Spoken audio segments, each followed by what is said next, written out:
Oops, she really did it again. And honestly, I don't know why anyone is surprised anymore.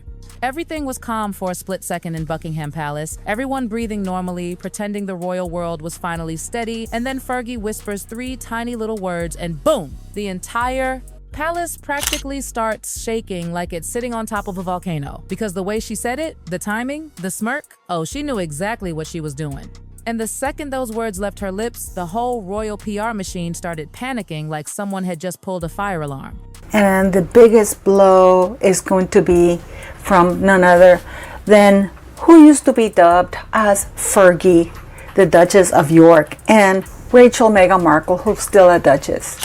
Now, it's not a fairy tale, it's real life in there. Well, so to speak. They think it's real life in there. Okay. You know? So when you moved into the palace, were you surprised? Let me think. Do we have something to do with a Markle? You know? Yes. The thing is, Sarah Ferguson never just talks. She detonates. And this time, she cracked open a rumor so nuclear that even the stone walls of Buckingham Palace probably flinched. You could almost hear the royal aides groaning from behind the curtains. One tiny comment about Meghan's first client, and suddenly the tabloids are sweating with excitement, journalists are writing headlines before they even verify anything, and Prince Harry, oh Harry, he reportedly snapped. Not a little annoyed, not slightly irritated, nope. Lost his cool, snapped, but of course behind closed doors because he knows better than to let cameras catch that. It's shocking because, of course, who else is conducting this horrible, horrible interview? None other than Oprah. And Meghan, sweet, polished Duchess Meghan, the moment this bomb dropped, her carefully maintained public image started wobbling harder than a champagne glass on a yacht deck during a storm. Because Fergie didn't just drop a rumor she dragged up, the one story Meghan probably hoped would stay buried forever, the yacht girl whispers. The Hollywood elite party circles rumors. The glamorous but mysterious pre-royal lifestyle that the palace never wanted highlighted. Who has, she's just angry that the proper royals don't want to grant her an interview. She's just angry. She's just angry that Princess Diana rejected. Suddenly, Meghan Markle, Hollywood's ambitious sweetheart, was being talked about like some elusive figure floating around luxury yachts, clinking champagne flutes while mingling with millionaires, models, billionaires, actors, shady financiers, you name it. The internet didn't even wait 1 second. They latched onto it like it was Black Friday gossip. She's angry that the Queen, rejected her. She was so close during Meghan's interview, but so far away. It was made very clear. Because when Fergie said, first client with that smug little half grin, oh, she knew exactly what kind of imagery she was feeding people. She practically served it on a silver platter and let the public's imagination go wild. And insiders immediately jumped in, whispering about luxurious boat parties, the kind where people network in private corners, powerful men shake hands over hush-hush deals, and starlets glide around like they're part of an exclusive world most fans can only dream of. These weren't weekend boat trips. These were floating kingdoms where alliances were made, secrets were exchanged, and opportunities were bought with charm, presence, and the right connections. Some said Meghan was simply using her charisma to build networks. Others hinted those gatherings had more colorful undertones. And Fergie, oh Fergie, she left it ambiguous on purpose, just vague enough to keep every gossip columnist drooling for more. And Prince Harry? Imagine being him for a second. You wake up expecting a normal day and suddenly the world is whispering about your wife's alleged yacht past. For a man who already feels the palace undervalues him, this was like being hit with a tabloid sledgehammer. Of course, he wasn't upset about her past, he's not naive, but it was the implication, the association, the palace chaos, the media circus. It was everything happening all at once. Social media reacted instantly, like someone had thrown a lit match into a pile of dry leaves. Threads, memes, TikToks, rants. People debated whether Meghan was networking like a savvy Hollywood climber or whether she was part of something a little more scandalous. All because Fergie dropped one line. Harry must have wanted to bury the entire story under the soil of their Montecito garden. And here's the real brilliance. Fergie didn't need pictures, she didn't need texts, she didn't need anything. Just a smile, a perfectly timed phrase, and the world erupted. She's been in royal chaos long enough to know exactly what kind of bomb she was dropping. She's the queen of insinuation, disguised as innocence. She lives for this stuff. She breathes in gossip like oxygen and exhales chaos like perfume. And linking Meghan to Andrew's circle, that was no accident. That was a laser-targeted strike. Calculated, sharp, dangerous.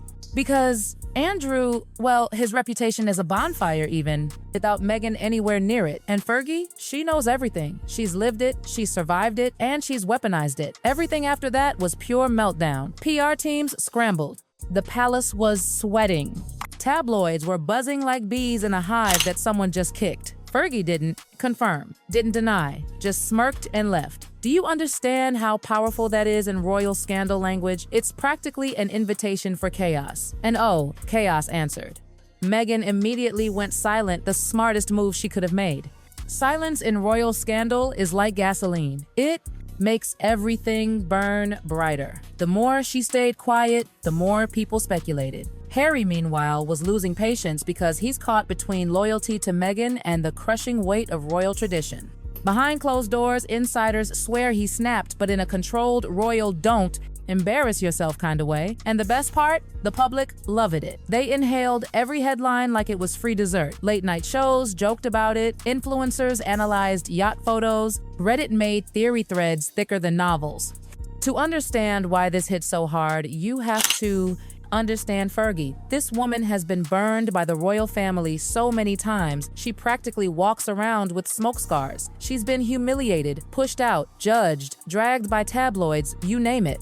And yet here she is, casually reminding everyone she can still bring the monarchy to its knees with a single sentence. That's power. It was revenge disguised as a joke, a smile feeding a scandal. Meghan, meanwhile, was trying to appear calm while her past, real, rumored, exaggerated, was being analyzed like it was a crime scene. Every old picture resurfaced.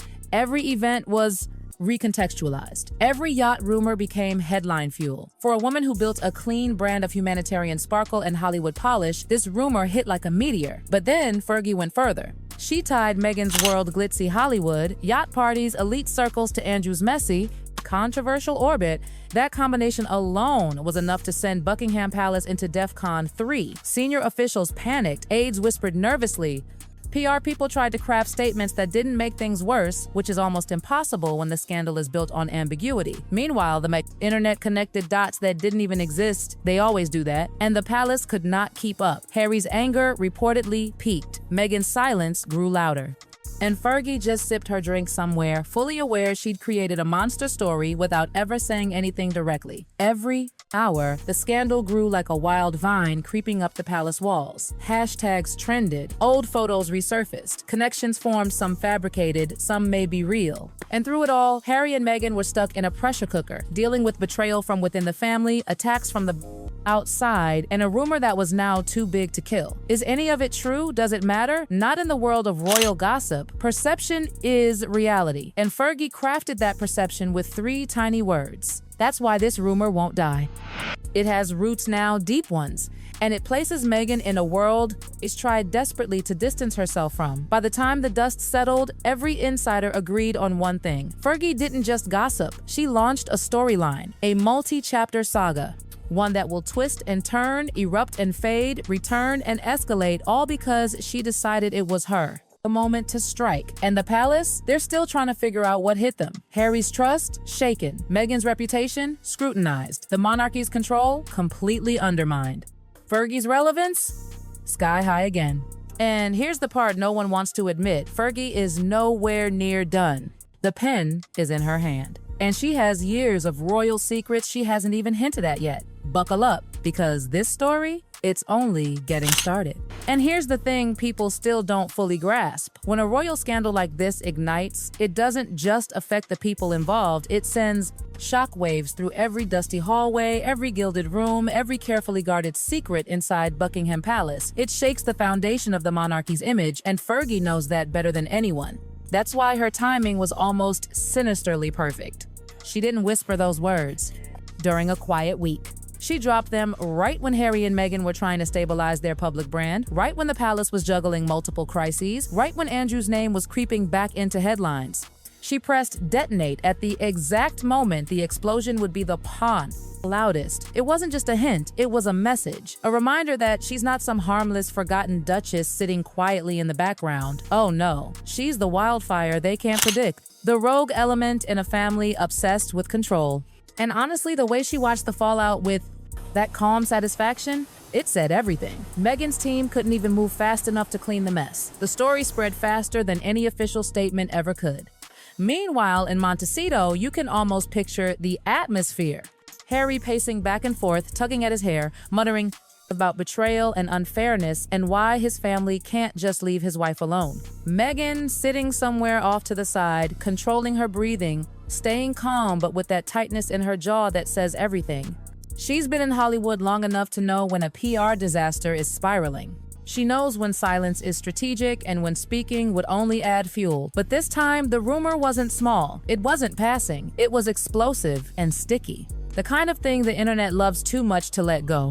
Even if none of it is true, the perception is enough to stain. And that's the cruel part. Perception is the real beast here. Because now, every old yacht photo from random celebrity parties is being re-examined. Every blurry picture of Meghan near a coastline is being blown up and analyzed like a crime scene. Every innocent industry networking event she attended years before royalty is being twisted into something darker, something suggestive, something salacious. And that's exactly what Fergie counted on. The public's appetite for scandal is bottomless. People will connect dots even when no dots exist. They'll build entire narratives out of shadows. The palace, for its part, tried to proceed with their usual stiff upper lip strategy. No statement, no denial, no acknowledgement. But this time, their silence looked suspicious. Almost guilty, almost like they knew something more. And even if they don't, the public loves thinking they do. Meanwhile, royal aides walked around like ghosts, whispering, panicking, bracing themselves for even worse leaks. Some insiders even said senior staffers were terrified this rumor would drag them into another press storm as big as Megxit. They're exhausted, burned out. And this was gasoline on the ashes. But the darkest layer of this entire mess? The betrayal. Because Meghan could handle tabloids, she could handle online trolls, she could even handle palace coldness.